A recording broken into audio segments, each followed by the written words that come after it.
Curve a sua fronte. Deus amado, Pai querido Jesus, obrigado, Senhor. Eis aqui, Deus, a tua poderosa palavra, Senhor. Então, a Ti agora, Deus, que eu possa diminuir, mas que o Senhor cresça em nosso meio, Deus. Fala, Senhor, poderosamente aos nossos corações e nos conduz, Senhor, à Tua vontade. É o que te peço e desde já lhe agradeço, no nome santo e poderoso de Jesus. Amém. E graças a Deus.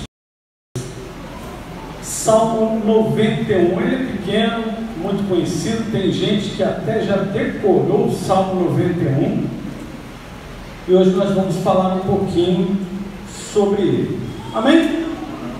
Diz assim: o que habita no esconderijo do Altíssimo e descansa à sombra do Onipotente, diz ao Senhor: meu refúgio e meu baluarte, Deus meu, em quem confio.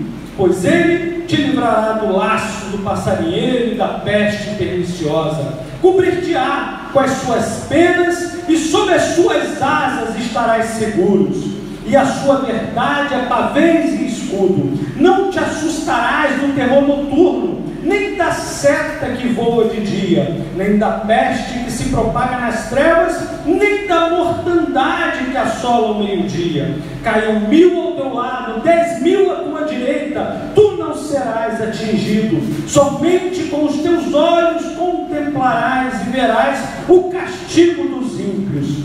Pois disseste: o Senhor é o meu refúgio, fizeste do Altíssimo a tua morada. Nenhum mal te sucederá, praga nenhuma chegará à tua tenda, porque aos teus anjos dará ordem a teu respeito, para que te guardem em todos os teus caminhos. Eles te sustentarão nas suas mãos, para não tropeçares em alguma pedra. Pisarás o leão e a áspide, calcarás aos pés o leãozinho e a serpente. Porque a mim se apegou com amor, e o livrarei, pô-lo-ei a salvo, porque conhece o meu nome. Ele me invocará, eu lhe responderei. Na sua angústia eu estarei com ele. Livrá-lo-ei e o glorificarei. Saciá-lo-ei com longevidade e lhe mostrarei a minha salvação.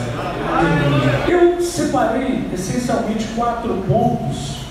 Vou tentar ser breve, mas mais do que esses 4 pontos, eu queria falar um pouquinho sobre o Salmo 91. Talvez você não tenha consciência de alguns detalhes aqui. Por exemplo, vocês louvaram, né? É um terrilim, é um salmo, é um inário da tradição judaica, que deve ter aí, se não mais, algo em torno de quase 3.000 anos. É um louvor entoado a Deus há milhares de anos. E seja dentro da cultura judaica, seja dentro da cultura cristã, ele ainda hoje é interpretado sobre várias situações. Ainda hoje ele está aberto em muitas casas, né? Que colocam ele lá já com as suas páginas amarelas, alguns colocam de frente para a porta, né? Como amuleto, né? Para espantar toda semente do mal. Mas é um hino cuja autoria não é clara, não é mencionada, não tem uma certeza, e a tradição cristã vai dizer que provavelmente foi Davi. A tradição judaica aponta para Moisés. O fato é que aponta para 2 dos seus grandes líderes, 2 dos seus grandes referenciais, e isso é importantíssimo, porque ainda que nós, na nossa intrepidez e ousadia, tragamos esse salmo, essas palavras para o nosso dia a dia, para a nossa individualidade, esse salmo, ele se refere à nação de Israel, inicialmente nesse momento único do Antigo Testamento, e para nós ele vai se referir à igreja. E daí você começa a entender um pouquinho que Deus não mente, né? Que Deus cumpre aquilo que está na sua palavra. Porque eu já ouvi, né, as pessoas falando, olha aí, porque aqui diz que não vai acontecer isso, não vai acontecer aquilo, não vai acontecer aquilo outro, né? Mas acontece, né, com o cristãozinho ali, com o judeuzão lá, né? Acontece, não acontece, acontece. Mas isso quando você olha sobre a ótica individual, sim, acontece. Mas se você olhar para as promessas apontadas sobre a nação, e sobre o povo de Deus hoje, sobre a face da terra, você entenderá que não, a palavra está se cumprindo, a aliança está firmada. Algo muito interessante, se a gente for olhar, se for olhar para o Antigo Testamento, você já tem ali um balde cheio, né, das vitórias que Israel desfrutou. Se você olhar a partir do século 20 para cá, do início ali, né, da instalação do Estado de Israel, da nação de Israel, as vitórias que eles tiveram são sobrenaturais, não se consegue explicar belicamente como eles conseguiram suplantar exércitos maiores, como eles conseguiram avançar como têm avançado. É uma terra árida, é uma terra difícil, mas hoje eles exportam tecnologia, hoje eles estão aí esbanjando eles vendem, se eu não me engano, além de alimentos, até flores.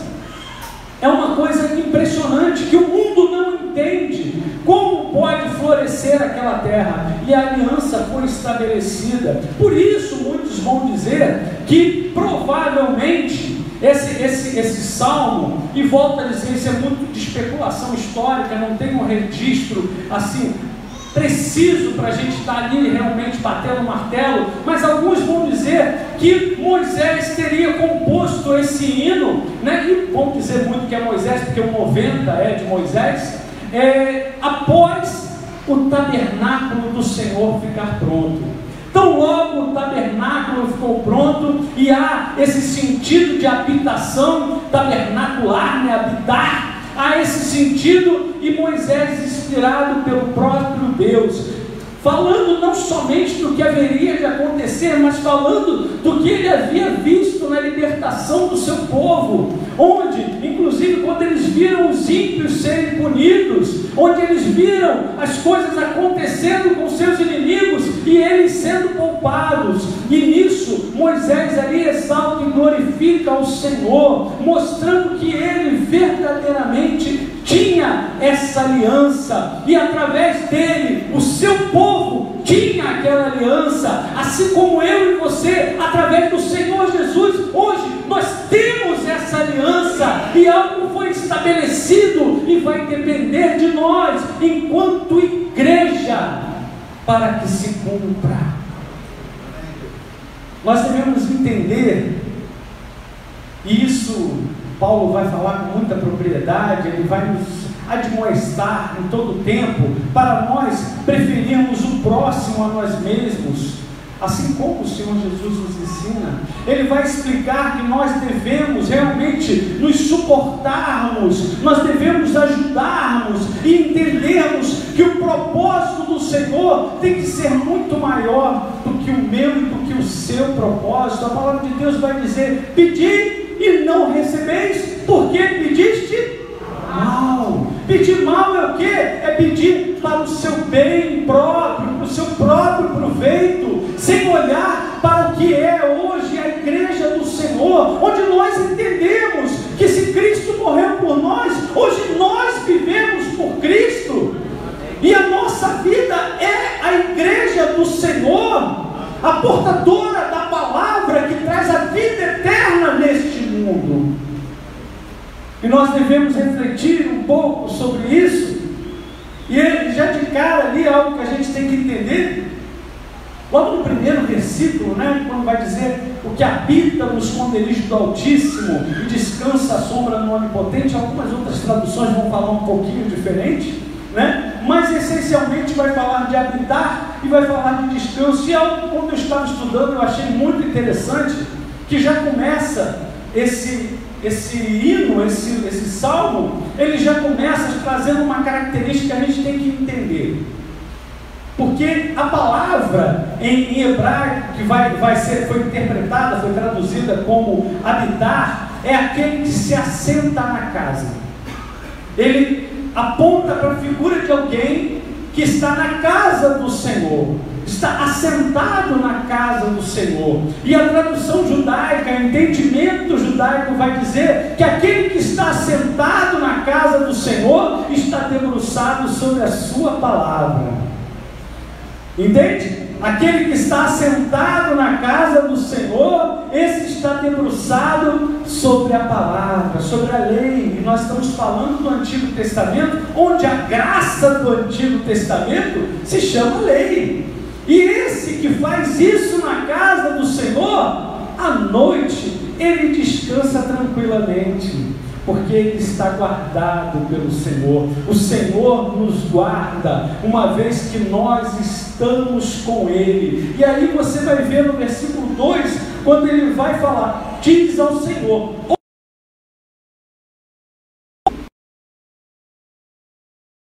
aquela nação que está habitando na casa do Senhor, e à noite pode descansar, ela está dizendo ao Senhor, meu refúgio, meu baluarte ou minha fortaleza, Deus meu, em quem confio. E isso aqui é algo interessante, porque de cara é uma proteção divina, é uma bênção divina, onde ele estabelece um relacionamento, onde ele estabelece uma aliança com aquele Deus. Na verdade, ele declara com muita propriedade que ele já está com Deus. Assim é a nação do Antigo Testamento, assim é a igreja do Senhor nesse mundo. Mas uma coisa que eu e você temos que refletir, que a unidade é o que traz a bênção. Ser igreja, a igreja, já falei isso inúmeras vezes, nossa, estou ficando repetitivo, me perdoe. A igreja não sou eu, a igreja somos nós.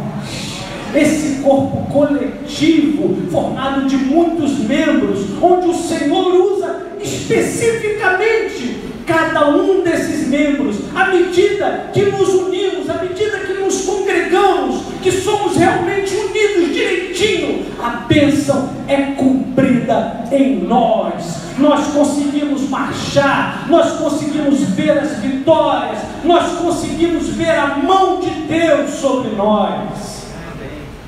Mas nós temos de estar prontos, cada um de nós tem de estar pronto, porque muitos tombam, muitos sofrem. E nós temos uma coisinha aqui que eu quero te chamar a atenção, que é algo que às vezes eu e você não prestamos atenção. Abre comigo em Mateus capítulo 4, eu vou ler uma passagem muito conhecida que vai do versículo 5 ao 7. E é onde eu quero lembrar você que esse salmo hoje, eu e você temos de lê-lo sobre a ótica da igreja. Hoje eu e você temos de entender que nós lemos sobre a ótica cristã, sobre o objetivo do Senhor Jesus. É essa a lente que nos traz a leitura. A passagem está em Mateus capítulo 4, eu vou estar lendo do versículo 5 ao 7 somente. Passagem muito conhecida, Jesus tentado no deserto. Então o diabo o levou à cidade santa, colocou-o sobre o pináculo do templo, o ponto mais alto que tinha. Ele disse: se és filho de Deus, atira-te abaixo, porque está escrito: aos seus anjos ordenará a teu respeito que te guardem, eles te sustentarão nas tuas mãos, para não tropeçares em alguma pedra. Reconheceram ali alguma coisa? Respondeu Jesus: também está escrito: não tentarás o Senhor teu Deus. Se você reparou, a gente vimos aqui o diabo tentando Jesus com o versículo 12 do Salmo 91 para nós. O diabo pega a palavra e tira ela do seu contexto e vai para uma pessoa, vai para Jesus e fala: então, a palavra não está dizendo que ele vai impedir você de tropeçar? Se joga daí, se joga daí. E Jesus vai dizer que fazer isso é tentar a Deus. Cuidado, cuidado, porque essa palavra é viva e eu volto a dizer, poderosa. existe há milhares de anos e se cumpre ainda nos dias de hoje. Mas cuidado, porque ela não foi dada para o Ney, ela não foi dada para o X ou para o Y, ela foi dada para a sua igreja, para o seu corpo santo, cuja missão segue a cabeça do nosso Senhor, aquele que realmente nos conduz, nos guia e nos leva à vitória. Em Cristo nós somos mais que vencedores. Mas abra mão do seu egoísmo, algo que dentro do conceito de proteção divina a gente tem que entender, e é basicamente os 2 primeiros versículos. Eu separei até o Lucas 21, 17 ao 19, que vai dizer assim, ó: de todos sereis odiados por causa do meu nome, palavras de Jesus, contudo não se perderá um só fio de cabelo de vossa cabeça, e na vossa perseverança que ganhareis a vossa alma. A proteção do Senhor está sobre a sua igreja. Aquele que ouve e cumpre o que o Senhor nos mandou fazer, esse recebe do Senhor a sua providência. A partir dos versículos 3 a 8, nós vamos ler, assim eu vou ler, porque basicamente vai falar de providência. Pois ele te livrará do laço do passarinheiro, cobrir-te-á com as asas das suas penas, não te assustarás do terror noturno, nem da seta, nem peste que se propaga nas trevas.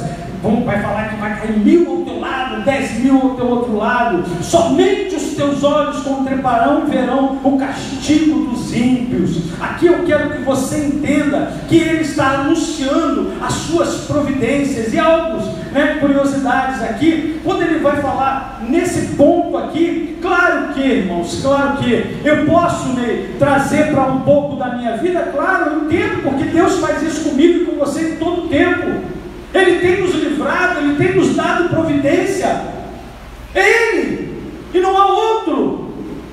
Mas nós temos que entender, se assim Ele o faz, é porque há um propósito muito maior na minha e na sua vida. É aquela profetada que acerta sempre, né? Deus tem um grande propósito na minha e na sua vida. Não duvido. Isso é real. Eu costumo dizer, se você está vivo, isso é certo. Se você está respirando, isso é certo, porque Deus ainda tem um grande propósito na sua vida. E o grande propósito da sua vida é conduzir as pessoas a Deus. Porque ao que eu e você temos sempre que refletir é o que nós devemos buscar para obtermos o quê? O que nós buscamos para obter o quê?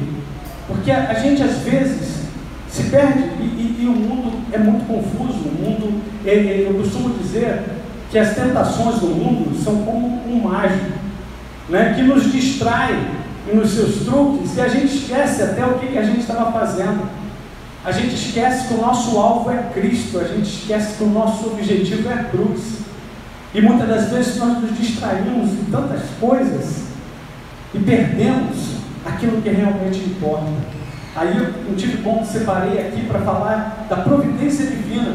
O Mateus 6,33 clássico: buscai em primeiro lugar o reino de Deus e a sua justiça, e todas estas coisas vos serão acrescentadas. Você quer esse livramento? Você quer ser livre do laço? Você quer ver os inimigos caindo? E aí tem uma curiosidade legal para a gente, esses milhares que caem aqui, segundo a própria tradição judaica, eles estão falando das forças do mal mesmo. Eles estão falando, não é necessariamente de inimigos de forma soldados e guerreiros. Eles estão falando principalmente de hostes espirituais do mal, que eles entendem, e aí vai entrar a curiosidadezinha do lado esquerdo, 1000, e do lado direito 10.000. Não é para você levar o pé da letra, sabe, esses números, não é nada numerológico, mas é para mostrar a diferença entre a sua força e a força de Deus. No sentido de o esquerdo traria a ação da carne, a ação do homem, aquele que realmente, que está no caminho do Senhor, com a sua força, ele vai conseguir derrubar os 1000, mas na força de Deus, 10.000 cairão. E isso é algo interessantíssimo, porque é uma promessa que todo mundo gosta de vitória, né? Eu fiquei sabendo há pouco tempo que até os soldados americanos, até pouco tempo atrás, dentro dos seus bonés, eram justamente bordado, ou então impresso, né? Justamente esse, é conhecido inclusive como o Salmo dos Soldados. Não sei se o pastor já ouviu isso. É conhecido como Salmo dos Soldados, que aponta numa direção e aponta num sentido de vitória. Mas algo que eu e você temos, e a gente está caminhando aqui dentro disso, eu estou tentando não confundir, mas a gente acaba confundindo, porque o Antigo Testamento vai nos ensinar, o apóstolo Paulo, é sombra do Novo, é uma mostra do que haveria de ser o Novo. E ali você está vendo a Israel é a nação, é a semente do que veio a se tornar a igreja, o verdadeiro povo do Senhor. A Israel naquele momento, a nação separada, criada por Deus, ela é uma semente que ela vem a trazer muitos ensinos, muitas coisas, mas de uma forma meio bruta, como uma sombra, sem detalhes. E isso eu e você temos que apurar, temos que aparar essas pequenas arestas, para que verdadeiramente eu e você possamos cumprir em nós esse querer, essa palavra de Deus, ver realmente um milagre, ver realmente o sobrenatural de Deus. Nós precisamos entender, porque de nada vale a sua página aberta lá, a sua Bíblia aberta lá, se você não lê e não entende, se você deixa ela lá achando que um capeta vai tropeçar e vai cair de cara nela. Não vai adiantar não, porque palavra no papel ele tem um monte. O detalhe, você viu onde o próprio demônio tentou tentar a Jesus com a Escritura, citando justamente o Salmo 91. Ele sabia de cor, mas não adiantou, porque o Senhor Jesus, Ele é a palavra. Em essência, Ele é a própria revelação da palavra. E isso o diabo não sabia.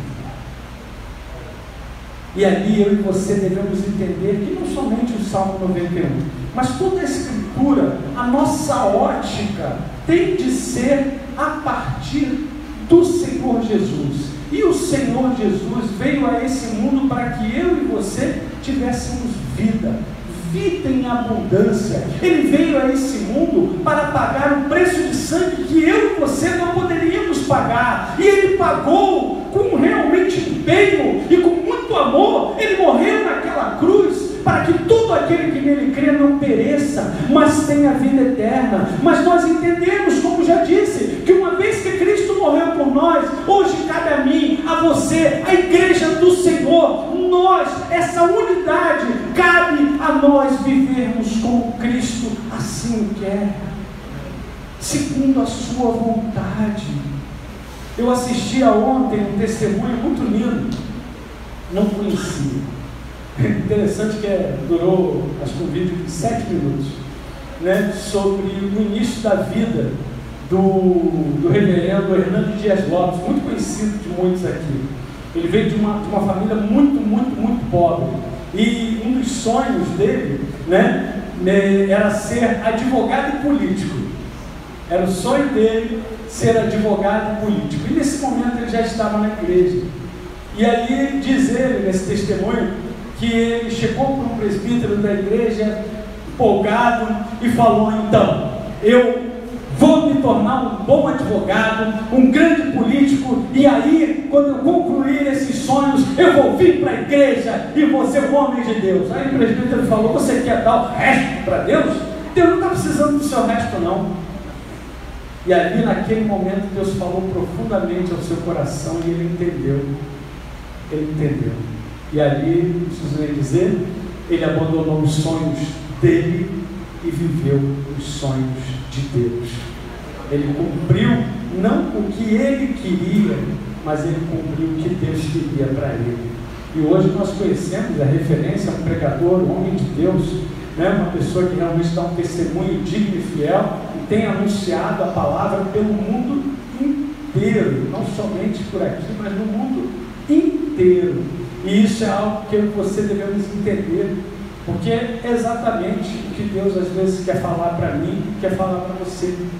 Às vezes a gente tem grandes sonhos, a gente tem grandes planos, e a gente esquece de perguntar para Deus. A gente esquece de perguntar para Deus. A gente embarcou de que Deus realiza os nossos sonhos, faz os nossos desejos acontecerem, e a história não é assim. Até um que a gente costuma usar muito como referência de sonho, né? A gente fala muito do sonho de José. Se você reparar, o sonho de José foi dado por Deus, é uma revelação de Deus, na verdade, onde ele mesmo nem teria como caminhar naquela direção, mas o sonho de Deus na vida de José se cumpriu, e quando se cumpriu, foi bênção para milhares de milhões, pois foi a partir da salvação que Deus permitiu, né, por intermédio de José, que grande parte do povo continuou até aqui. Então, que eu e você possamos continuar entendendo que há um propósito de Deus em buscar em primeiro lugar o seu reino e a sua justiça, e as demais coisas, que não é bem o que o texto diz. O texto diz essas coisas: comer, beber, vestir, as nossas necessidades. Mas no sentido mais amplo aqui, nós entendemos que os sonhos, as coisas que a gente quer, isso, entrega para Deus, confia no Senhor, e Ele sabe como vai fazer com a minha e com a sua vida. A partir do versículo 9 até o 13, nós vamos ter as recompensas divinas, né? Que vai falar: pois disseste, o Senhor é o meu refúgio, fizeste do Altíssimo a tua morada, nenhum mal te sucederá, nenhuma praga chegará à tua tenda, porque aos seus anjos dará ordem a seu respeito, para que te guardem em todos os teus caminhos. Eles sustentarão as suas mãos, para não tropeçares em alguma pedra, e pisarás o leão e a áspide, calcarás aos pés o leãozinho e a serpente.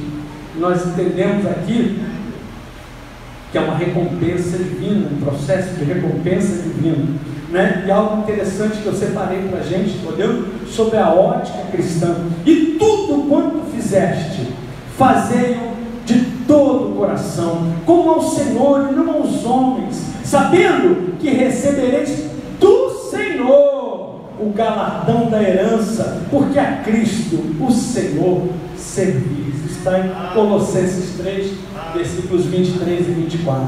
Tudo quanto fizermos, devemos fazer o nosso melhor para a honra e glória de Deus, porque para isso eu e você estamos vivos, para isso Ele nos salvou da condenação, para que nossas mãos, nossos pés, nossos lábios o glorifiquem e o exaltem, porque através de nós, vida, rios de águas vivas vão fluir e transformar outras vidas. O Evangelho que o mundo conhece somos eu e você. O Evangelho que Deus conhece nesse mundo, que Deus plantou nesse mundo, é para que eu e você o anunciemos. Às vezes a gente esquece, às vezes a gente acha que quem prega é só um pregador, né? É só estar num púlpito de igreja. Isso não é verdade. Isso não é verdade. O grande pregador somos todos nós, porque a grande pregação ela é silenciosa, ela acontece no nosso lar, ela acontece no nosso trabalho, ela acontece nas nossas escolas, ela acontece na fila do banco, ela acontece em todos os lugares onde um cristão se faça presente. E não é pelo muito falar, mas pelo muito demonstrar. Se verdadeiramente Cristo está em mim, se verdadeiramente Cristo está em você, a luz dele vai brilhar. Porque de mim mesmo nada tenho, lembra de Pedro? De mim mesmo nada tenho, não tenho ouro, não tenho prata, mas uma coisa eu tenho. Uma coisa eu tenho e isso eu te dou: Jesus Cristo.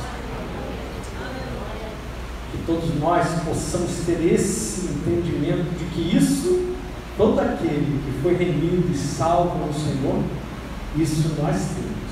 nós temos a Jesus Cristo, o nosso Salvador.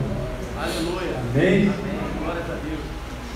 Eu dei uma corridinha, né? Acredite, o Salmo 91 dá uma pregação de 1 hora e um pouquinho. Fácil. Uma outra promessa divina vai estar ali no versículo 14, já o 16, já caminhando para o final, que vai dizer: porque a mim se apegou com amor. Isso aqui é uma chave. Nossa, irmãos, se apegou com amor. Eu o livrarei, pô-lo-ei a salvo, porque conhece o meu nome. Ele me invocará, e eu lhe responderei. Na sua angústia, eu estarei com ele. Livrá-lo-ei e glorificarei. Saciá-lo-ei com longevidade, e mostrarei a minha salvação. Glória a Deus. Estou gripado. E confesso, irmãos, que eu fico realmente tocado, porque essa última parte aqui é a mais maravilhosa, é a que atende, que nos alcança, é profética, é o fechamento do Salmo 91, e ele é profético. Ele vai além da nação de Israel, ele vem direto até nós, porque até o próprio uso do termo de salvação, Israel não entendia salvação como a gente entende. Salvação de Israel era sair vencedor de uma peleja, ganhei alguma coisa, fui salvo. Tanto que isso é um dos grandes desafios de Jesus na própria ministração do seu evangelho, porque quando falava para um dos filhos de Abraão, né, que se crê será salvo. Sou filho de Abraão, nasci salvo. Entendeu?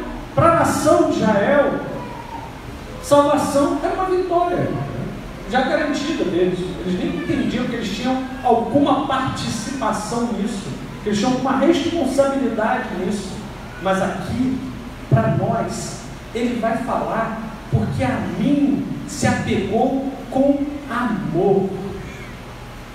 A mim se apegou com amor, e eu o livrarei. O Senhor nos livrou, o Senhor nos deu a liberdade.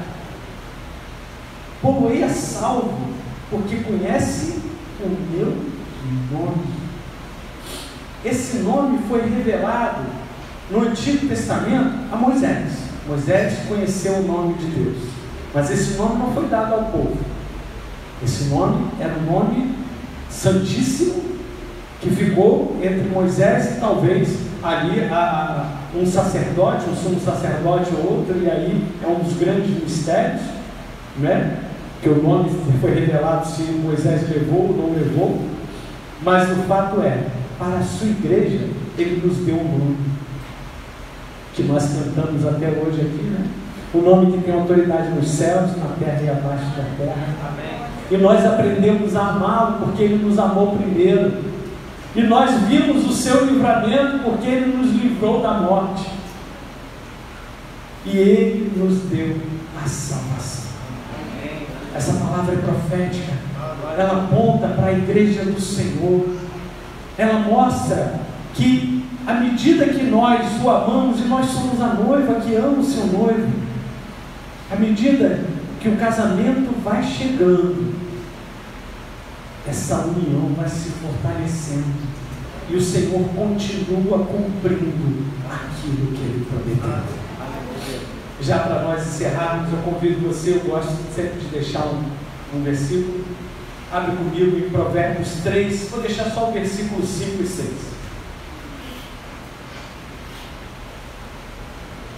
Aleluia.